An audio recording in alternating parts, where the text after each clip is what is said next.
بسم اللہ الرحمن الرحیم۔ السلام علیکم۔ ہم پڑھ رہے ہیں ناول مداری اور اس کا پارٹ 5 ہم پڑھ رہے ہیں۔ اب پارٹ 5 کا ایپیسوڈ نمبر ہم پڑھیں گے 258۔ تو شروع کرتے ہیں۔ دوڑتا ہوا اسپتال کی سیڑھیوں سے اترا۔ اوپر آنے والی ایک نرس کے ہاتھ سے ٹرے گر گئی جس میں شاید دواؤں کی شیشیاں، تھرمامیٹر وغیرہ تھے۔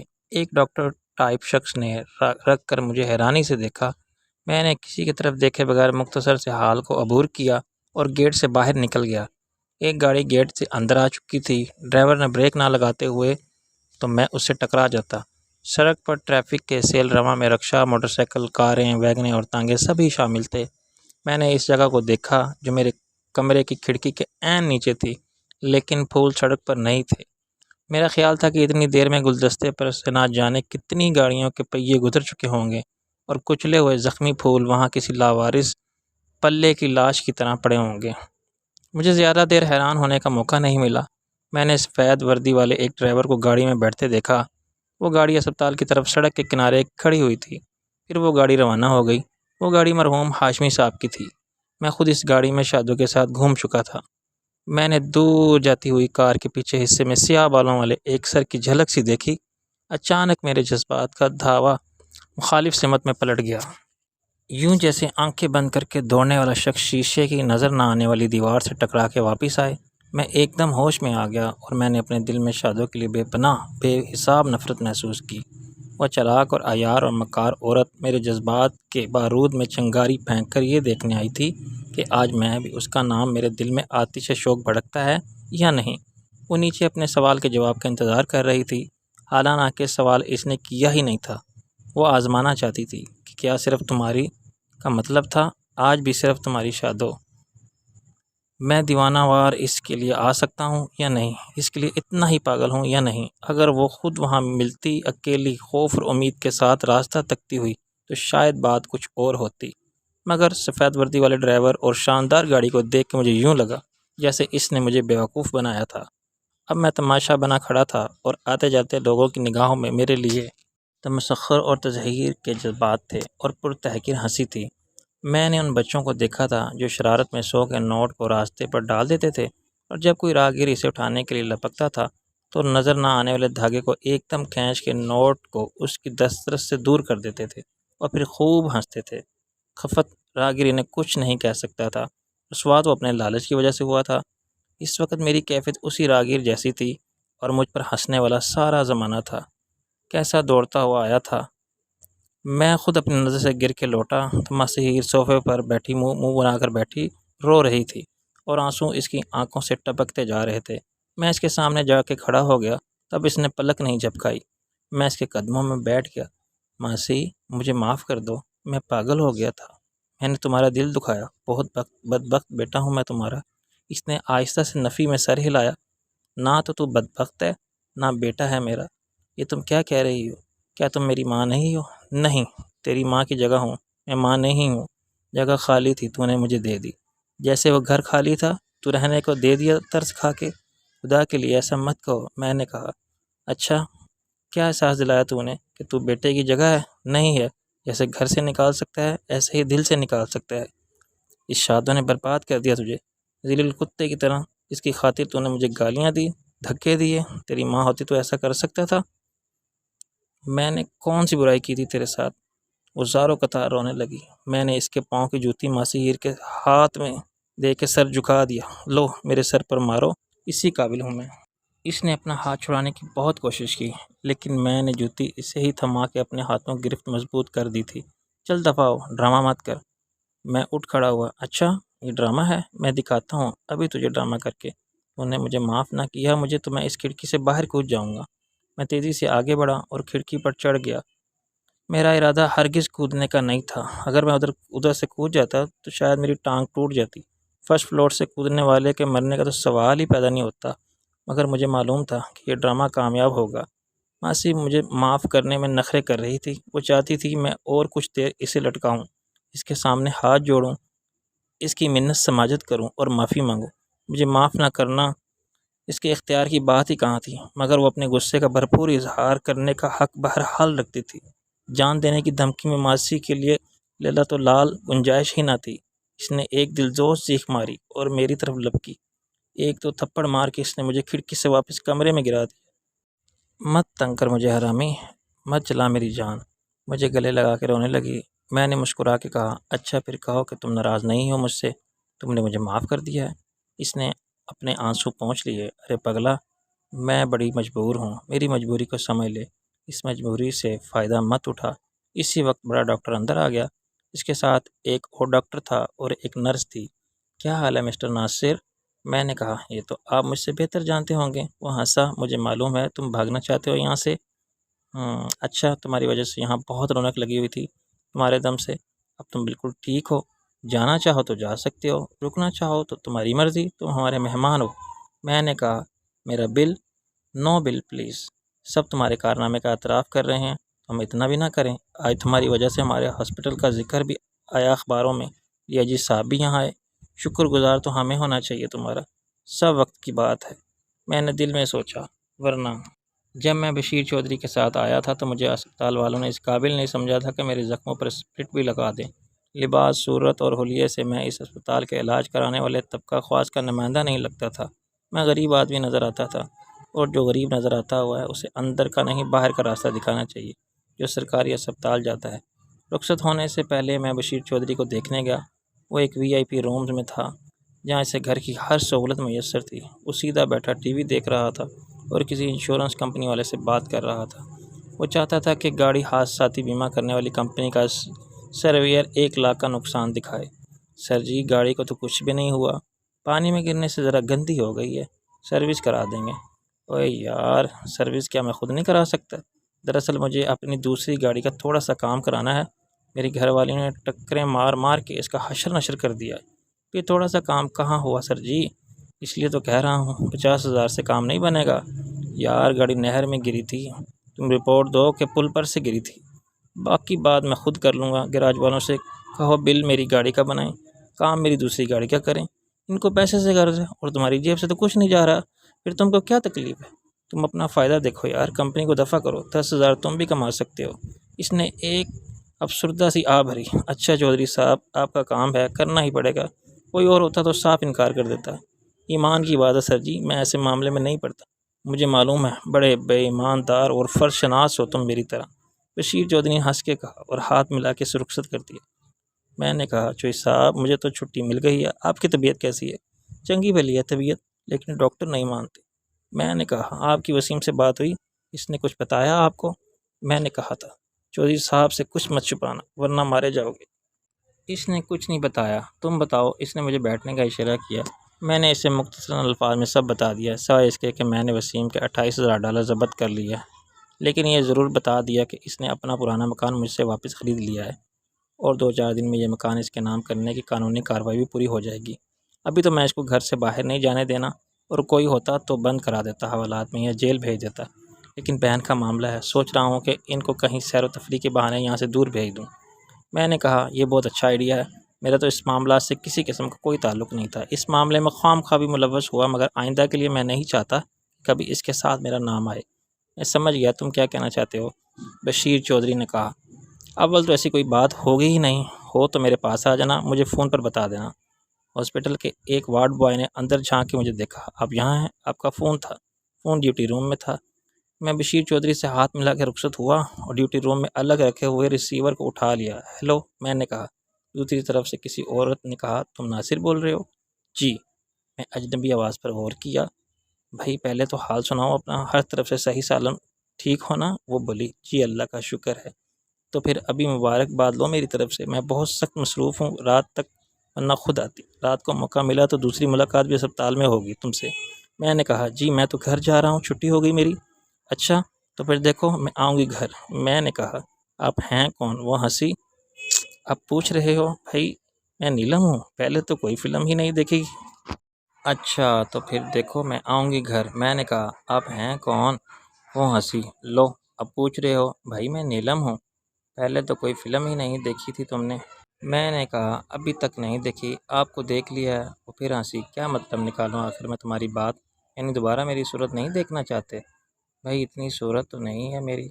میں نے کہا، میرا مطلب تھا میں خوش قسمت کہاں، آپ کو اسکرین پر دیکھنے والے تو ترستے ہیں، آپ کی جھلک کے لیے، اور جب آپ کو جانتا ہی نہیں تھا تو اس کو یہ کیسے حاصل ہوا؟ چلو اب رہنے دو، باتیں مت بناؤ، اصل میں ایک کام تھا تم سے۔ میں نے کہا مجھ سے؟ میں کس قابل ہوں؟ یہ بات میں بتاؤں گی کس قابل ہو تم۔ یہ آج میں نے اخبار میں پڑھ لیا ہے۔ میں آتی مگر میرا شیڈول کچھ ایسا ہے۔ میں نے کہا اگر آپ 2-4 دن بعد آئیں تو میں نہیں ملوں گا، میں تو گھر بھی بدل رہا ہوں۔ اچھا تو تم آ جاؤ، کسی وقت مجھے فون کر لینا پہلے۔ میں نے کہا آپ کا فون نمبر؟ ویسے تو خیر شہر بتا دے گا آپ کا پتہ نہیں، میں پتہ نہیں کس وقت کس اسٹوڈیو میں ہوتی ہوں، کبھی کہیں جانا پڑ جائے، کبھی کہیں جانا پڑ جائے۔ تم موبائل فون کا نمبر لکھ لو، یہ میں ہر روز بدل دیتی ہوں، ورنہ لوگ معلوم کر لیتے ہیں کہیں نہ کہیں اور پریشان کرتے رہتے ہیں وقت بے وقت۔ مجھے نیلم کے فون کا انتظار نہیں تھا، نہ ہی امید تھی۔ وہ میرا حال پوچھنے خود بھی آ سکتی تھی۔ وہ اتنی بڑی اور مصروف اسٹار تھی، حادثاتی طور پر ملنے والے کسی ناصر عظیم کو نہیں دیکھ سکتی تھی۔ وہ حادثہ بھی ذاتی تھا جس میں وہ خود ملوث ہو گئی تھی، ورنہ اگرچہ نسبت خاک رب عالم پاک کہاں بوجھ اور کہاں گنگل تیلی۔ اس کی بات نے مجھے الجھن ڈال دیا۔ آخر اس سے مجھ سے کیا کام ہو سکتا ہے؟ گھر پہنچ کے میں نے ماسی کو بتایا تو اس کو اداس چہرہ کھل اٹھا۔ ہائے، اس کو کہنا تھا کہ ہیر بہت یاد کرتی ہے تجھے۔ میں نے کہا بلا وجہ اس سے جھوٹ بولتا۔ لے جھوٹ کیا ہے، اس میں کل رات ہی اس کا خواب آیا تھا مجھے تو بڑی چنگی لگی وہ کڑی۔ میں نے کہا ماسی صرف صورت پہ تو زمانہ نہیں جاتا نا، اس کی اصل چیز بھی کچھ اور ہوتی ہے۔ سیرت شریف زادیاں نہیں پڑتی ان دھندوں میں، لوگ اچھا نہیں سمجھتے انہیں۔ ماسی بگڑ گئی۔ لوگوں کی تو رہنے دے تو، لوگ بخشتے ہیں بھلا کسی کو؟ لوگوں نے تو اولیاء پر بھی تہمت لگائی ہے۔ میں نے حیرانی سے کہا ماسی تمہیں پتہ ہے وہ کیا کرتی ہے؟ فلموں میں کام کرتی ہے، ناچتی گاتی ہے۔ ماسی کی فراغ دلی اور روشن خیالی نے مجھے حیران کر دیا۔ پھر کیا ہوا؟ اپنا اپنا کام ہے، اور کام کوئی چھوٹا یا بڑا یا اچھا یا برا نہیں ہوتا۔ اچھی نہ ہوتی تو وہ تیرا اتنا خیال کرتی، اس گلی محلے میں قدم رکھتی، اور دیکھ بھولی نہیں، سمجھے؟ میں نے یہ بات ختم کرنے کے لیے کہا۔ اسے کام پڑا تو یاد آئی، میں ذرا جا رہا ہوں۔ وہ شور کرنے لگی۔ کہاں جا رہا ہے؟ اسپتال سے آیا نہیں کہ پھر سو گئی؟ آوارہ گردی کی خبردار، لیٹ جا آرام سے۔ میں نے کہا ماسی ادھر ادھر نہیں جا رہا، میں ادھر ادھر کچھ نہیں۔ اس نے دروازے کی کنڈی لگا کے تالا ڈال دیا۔ باہر گیا تو تیری ٹانگیں توڑ دوں گی۔ کچھ دیر بعد مجھے فرار ہونے کا موقع مل گیا۔ میں دیوار پر چڑھ کے اسے آواز دی، ماسی میں جا رہا ہوں۔ جگرتی ہوئی کچن سے نکلی۔ ہائے میں مر گئی۔ اس نے مجھے دیوار پر سوار دیکھ کر سینے پر ہاتھ رکھے۔ اوپر کیوں چڑھا ہوا ہے؟ ٹانگ ٹوٹ جائے گی۔ ٹانگیں تم ویسے بھی توڑنا چاہتی تھی۔ میں نے کہہ مارا اور گلی میں کود گیا۔ ماسی نے یقیناً بڑی افراتفری میں چابی تلاش کی ہوگی اور تالا کھول کے دیکھا بھی ہوگا، مگر اس وقت تک میں غائب ہو چکا تھا۔ پہلے میرا ارادہ تھا کہ میں ڈاکٹر رانجھا کی طرف جا کے نئے گھر اور کلینک کا معائنہ کروں، مگر پھر ارادہ بدل دیا۔ میں اپنے امتحان میں کامیابی سے بہت خوش تھا۔ مجھے معلوم تھا کہ رئیس نے بڑے فخر کے ساتھ چنڈال میں چوکڑی اور میری کامیابی کے بارے میں بھی بتایا ہوگا، اور میرے کارنامے کے متعلق بھی۔ شاید وہ ڈی آئی جی کے ساتھ میری تصویر والا اخبار ساتھ لیے پھر رہا ہوگا۔ پیر صاحب کی دربار پہنچنے سے پہلے مجھے اندازہ ہو گیا تھا کہ وہ جو بیچتے ہیں دوائے دل، وہ دکان اپنی بڑھا گئے۔ وہاں نہ سب جھنڈے لہرا رہے تھے اور نہ مرید، نہ ہی پیر کے عقیدت مندوں کا میلہ نظر آ رہا تھا۔ چاچا پتنگ باز کا ڈرامہ ختم ہو گیا تھا اور پیر صاحب کا ڈیرا ہی غائب تھا۔ اس جگہ بلڈوز کیے ملبے کا ایک ڈھیر پڑا ہوا تھا۔ اس اندوہناک ثانیے سے جذباتی طور پر متاثر ہونے والے کچھ احمق دوڑ کھڑے ساری کارروائی کو قرب قیامت کی نشانیوں سے تعبیر کرتے نظر آتے تھے۔ ملبے کے قریب ایک چارپائی پر اندیشہ نقش و امن کے پیش نظر پولیس کی مسلح نفری موجود تھی، مگر ان کی مستعدی کا یہ عالم تھا کہ ان کی دقیانوسی رائفلیں ایک چارپائی کے سہارے کھڑی تھیں۔ خاموش تماشائیوں میں سب پیر صاحب سے عقیدت رکھنے والے نہیں تھے۔ ان میں وہ بھی تھے جو خوش تھے کہ ایک ڈبہ پیر کا برا وقت خانہ خراب ہوا، ورنہ اس کے قدم جم جاتے تو پھر وہ پاؤں ہر طرف پھیلاتا، اسے ہٹانا مشکل ہو جاتا۔ ایک ریٹائر پہلوان نے جب ماضی کا فسانہ عبرت ہو گئے تھے، اعلان کیا، اوئے ککھ نہیں جے رہنا انہاں ظالماں دا، اللہ والیاں نوں معاف نہیں کر دے۔ ایک بندے نے اس سے اختلاف کیا، خاک اللہ والے، سارے فراڈیے تھے، راتوں رات جگہ پکڑ کے بیٹھ گئے۔ یہ جو ککر ہوتے ہیں ککر، فوراً اکھاڑو تو ٹھیک ہے ورنہ پھیل جاتے ہیں۔ میں نے ایک خاموش تماشائی سے کہا، یہ کارروائی کس کی شکایت پر ہوتی ہے؟ اس نے کہا، ظاہر ہے زمین کے مالک نے ناجائز قبضے کے خلاف ایک درخواست لگائی، فوجی بندہ تھا، کوئی میجر ہے۔ میں نے کہا، اور وہ جو پیر تھا کیا وہ پکڑا گیا؟ سب پکڑے گئے، 8-10 بندے، دوسروں کی مجھے فکر نہیں تھی، صرف رئیس کا خیال تھا گرفتار ہونے والوں میں کہیں وہ تو شامل نہیں۔ باقی کے بارے میں مجھے یقین تھا کہ سب 2-4 دن میں مکمکا کر کے نکل۔ چاچا پتنگ باز بڑی کائیاں چیز تھا اور اس کے گرگے بھی کسی سے کم نہ تھے۔ یہ معلوم کرنے کے لیے کہ گرفتار شدگان کس تھانے کے حوالات میں خاطر تواضع کا انتظام کیا گیا ہے، ایک طریقہ تو یہ تھا کہ میں سیدھا جائے واردات پر موجود پولیس والوں سے رجوع کروں اور خود تھانے جا کے رئیس کو چھڑوا لاؤں۔ دوسرا طریقہ بشیر چودھری کے اثر رسوخ کو استعمال کروں، لیکن میں نے پہلے خود کوشش کرنے کو ترجیح دی۔ میں سیدھا پولیس والوں کی طرف گیا تو وہ چوکنے ہوئے اور انہوں نے حفظ ما تقدم کے طور پر رائفلیں پکڑ لی۔ میں بے خوفی سے آگے بڑھتا گیا۔ قریب جا کے میں نے ان سے افسر اعلیٰ کے ایک حوالدار سے پوچھا، یہاں سے کتنے لوگ پکڑے گئے ہیں اور انہیں کہاں رکھا گیا ہے؟ میرے اعتماد سے وہ کچھ تذبذب کا شکار ہوا۔ کیوں کی پوچھ رہا ہے بھائی، کیا اخبار والا ہے؟ میں نے کہا نہیں، مجھے اپنا ایک بندہ چھڑانا ہے۔ حوالدار کو یہ بات پسند نہیں آئی۔ اچھا، یعنی تو بھی انہی کا ساتھی ہے؟ کون ہے تیرا بندہ اور تو چھڑائے گا کیسے؟ میں نے کہا چلو تم مجھے گرفتار کر کے اسی تھانے پہنچا دو، یہاں فون نہیں ہے، تھانے میں تو ہوگا۔ حوالدار معنی خیز اندازی میں مسکرایا۔ ڈی آئی جی صاحب سے بات کرے گا؟ ہاں، میں نے اخبار ان کے سامنے کر دیا۔ ناصر عظیم ہے میرا نام، یہ آج کا اخبار ہے اور اس میں میری تصویر ان کے ساتھ شائع ہوئی ہے۔ کل شام وہ مجھ سے ملنے اسپتال آئے تھے۔ حوالدار نے بڑی بے یقینی سے اخبار لیا۔ ایک دم 4 سر اس پر جھک گئے۔ تصویر بہت صاف اور واضح تھی۔ حوالدار پر تو جیسے سکتہ طاری ہو گیا تھا۔ وہ اٹھ کھڑا ہوا اور اس نے مجھ سے اس طرح مصافحہ کیا جیسے عقیدت مند پیر صاحب سے ملنے آتے ہیں۔ بڑی خوشی تم سے مل کے۔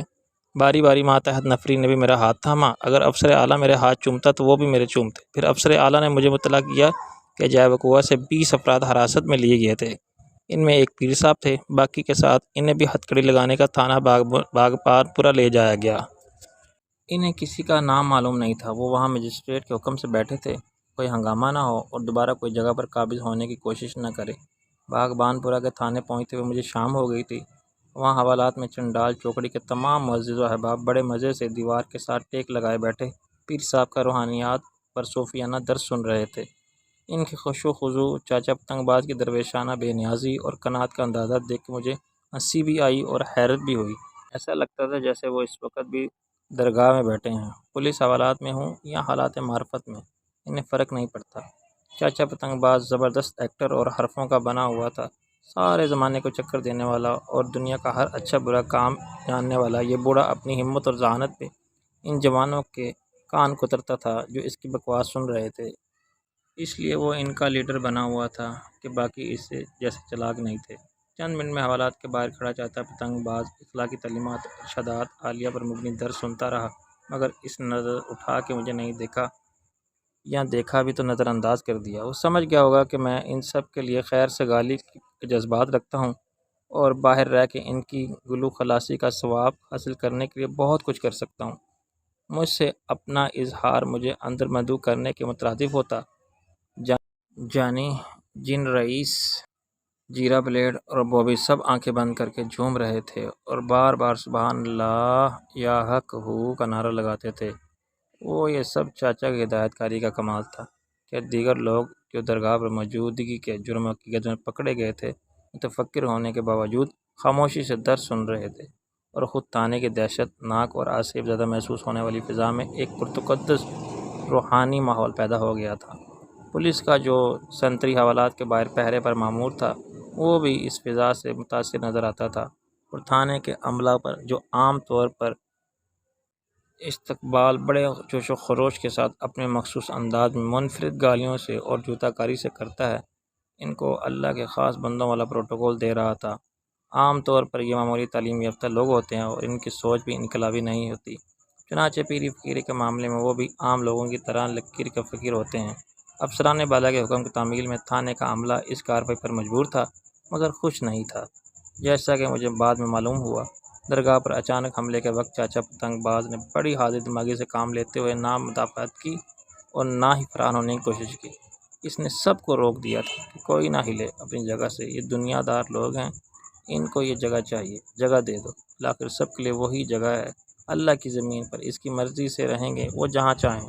اس کی جلالی تقریر نے پولیس کے جارحانہ رویے کی راہ میں دیوار کھڑی کر دی تھی اور وہ رک کے مؤدبانہ انداز میں یہ درخواست کرنے پر مجبور ہو گئے تھے کہ باہر مجسٹریٹ کے ساتھ زمین کا مالک میجر موجود ہے، اس لیے وہ مجبور ہے کہ انہیں اپنے ساتھ لے جائیں۔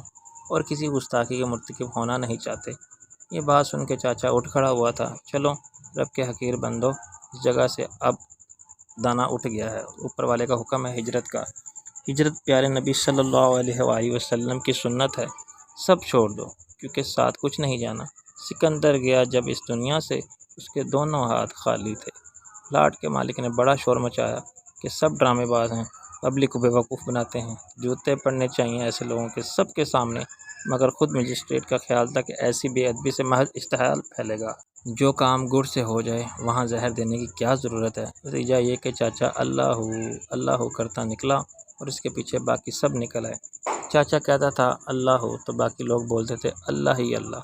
وہ اسی طرح قلندرانہ شان سے پولیس ٹرک میں سوار ہوئے اور اب حوالات میں بھی پیری مریدی کا ڈرامہ بڑی کامیابی سے جاری تھا۔ چنڈال چوکڑی کے ساتھ پکڑے جانے والوں کے علاوہ وہاں پہلے سے کچھ مجرم بند تھے۔ چوری چکاری اور دیگر جھوٹے سچے الزامات میں پکڑے جانے والے اس درس سے بھی مستفید ہو رہے تھے۔ رئیس نے کن اکھیوں سے میری طرف دیکھا اور مجھے آنکھ ماری، اس کا مطلب واضح طور پر یہی تھا کہ میں اس سے بے تکلف کے اظہار نہ کروں۔ حالات دیکھ کر میری بھی تشویش رفع ہو گئی تھی۔ مجھے امید تھی کہ زمین پر قبضہ مل جانے کے بعد مالک بھی مزید قانونی کارروائی کے چکر میں پڑنا نہیں چاہے گا، چنانچہ وہ سب باعزت طور پر مکمکا کر کے نکل آئیں گے۔ مگر رئیس کے معاملے میں تاخیر مجھے گوارا نہ تھی اور میں کوئی رسک بھی نہیں لینا چاہتا تھا۔ کیا پتہ ایسا کس مزاج کا آدمی ہو، رات کو سب اسے اگلوانے پر مل جائے کہ بتاؤ یہ پیری مریدی کا دھندا کب سے کر رہے ہو، کتنا مال کھینچا، پبلک کس کا ہے، کس کس کی بیوی کو صاحب اولاد کیا، اور اب تک اور جن بھوت کتنے اتارنے میں بہانے کس کی عزت اتاری ہے۔ پرانے SHO بڑے گھاک اور قیافہ شناس ہوتے ہیں، اصلی نقلی ان کی نظر سے چھپا نہیں رہ سکتا۔ میں نے معلوم کیا تو وہاں اس وقت ایک سب انسپکٹر ڈیوٹی پر تھا۔ اس نے بتایا کہ صاحب تو گشت پر ہیں۔ یہ جواب بالکل متوقع تھا، چنانچہ میں نے دوسرا سوال کیا کیا وہ موبائل میں ہیں، اور اگر ایسا ہے تو ان سے وائرلیس پر بات ہو سکتی ہے؟ سب انسپکٹر نے مجھے گھورا، تم کون ہوئے، پہلے مجھ سے بات کر۔ میں نے کہا حوالات میں تم نے میرے بھائی کو بلا وجہ بند کر رکھا ہے، اس لیے تم اس کو چھوڑ دو۔ وہ غصے میں گھرانے لگا، ورنہ کیا کرو گے تم؟ میں نے اخبار اس کے سامنے پھیلا دیا۔ میں ابھی اسی وقت DIG صاحب سے بات کروں گا۔ اس نے پہلے تصویر دیکھی، پھر میری صورت، اس کے بعد خبر پڑھ کے وہ سوچ میں پڑ گیا۔ قانونی کارروائی کے بغیر کسی کو چھوڑا نہیں جا سکتا۔ میں نے کہا ابھی تو کچا اندراج بھی نہیں ہوا، میں باقی صاحب کی بات نہیں کرتا، بس رئیس کو چھوڑ دو، میرے بھائی کو، اس کا فیصلہ انچارج صاحب کریں گے، اس نے بے رخی سے کہا۔ میں اخبار سمیٹ کر کھڑا ہو گیا۔ ٹھیک ہے، DIG صاحب نے مجھے آج تاریخی سند دینے کے لیے بلایا تھا، میں وہیں جا رہا ہوں۔ ویسے تو بشیر چودھری سے تم خود بھی بات کر سکتے ہو، وہ تصدیق کریں گے۔ سب انسپکٹر نے سمجھ لیا کہ اس معاملے میں مکمکا کا فارمولہ نہیں چلے گا۔ اس نے فوراً اپنا رویہ بدل لیا۔ اچھا یار، بلاتا ہوں تمہارے بھائی کو۔ ناراضگی کس کی، اس میں کون سی بات ہوتا ہے، کبھی ایسا بھی ہے کہ گیہوں کے ساتھ گھن بھی پس جاتے ہیں۔ میں نے کہا گھن کو صحیح سالم میرے حوالے کر دو، گیہوں پیستے رہو۔ 10 منٹ بعد میں رئیس کو ساتھ لے کر تھانے سے نکل آیا۔ میرا خیال تھا کہ وہ میرا شکر گزار ہوگا، مگر وہ خفا ہونے لگا۔ یار کیا پریشانی تجھے ایسی، میرا خیال تھا کہ تو بات سمجھ جائے گا۔ میں نے کہا تو خوش نہیں ہے باہر آ کے، بات خوشی کی نہیں ہے، سب کے ساتھ میں بھی نکل آتا۔ یار تو سب کے لیے کوشش کرتا، ورنہ مجھے بھی وہیں چھوڑ دیتا۔ اچھا جا کے پھر اندر بیٹھ جا۔ میں نے بگڑ کے کہا بیٹا رات کو 13 نمبر کے جوتے سے چترول ہوتی نا۔ اس نے میری بات کاٹ دی۔ ابے نہیں، صبح تک سب معاملہ طے ہو جاتا، ایک رات کی تو بات تھی، اگر وہ بھی اپنے یار ہیں پرانے جیسے تو ہے، اب تیری خاطر میں نے چھوڑ دوں، بڑی غلط بات ہے۔ میں نے کہا رئیس وہ آدمی اثر رسوخ والا ہے، اگر اس نے کیس CIA کے والوں کے سپرد کر دیا تو چاچا کی چلاکی دھری رہ جائے گی، مکمکا نہیں چلے گا پھر۔ لیکن اس دن جب میں نے رئیس کو حوالات سے نکالا تو اس بات پر خفا تھا کہ میں نے اچھا نہیں کیا۔ میں نے کہا یار اب اپنی طرف سے تو اچھا ہی کیا تھا میں نے، میرے لیے سب کو رہا کرانا ممکن نہیں تھا، ایک رات میں بھی گزار لیتا ہوں یاروں کے ساتھ، حوالات میں تو کون سا مر جاتا۔ وہ بولا کیا کہیں گے؟ میں نے کہا ابے جو کہیں گے مجھے کہیں گے نا، نہیں وہ سمجھیں گے کہ میں نے صرف اپنے لیے کوشش کی، کسی طرح تجھے پیغام بھجوا دیا اور تو آ گیا مجھے چھڑانے۔ میں نے کہا چل یار صبح باقی لوگوں کے لیے بھی کوشش کریں گے۔ ابھی میں نے نہ بشیر چودھری سے بات کی یا نہ DIG سے، کسی خوش فہمی میں مت رہنا، DIG سے بات کرے گا تو بڑا تنخواہ کا سالہ ہے نا۔ میں نے کہا ابے اس نے خود کہا تھا مجھ سے کہ مجھے بہادری کی سند دی جائے گی، پتہ نہیں کون سی دنیا میں رہتا ہے۔ رئیس بولا ابے اخبار والوں کے سامنے ایسے ہی کہہ دیتے ہیں، سب یہاں کا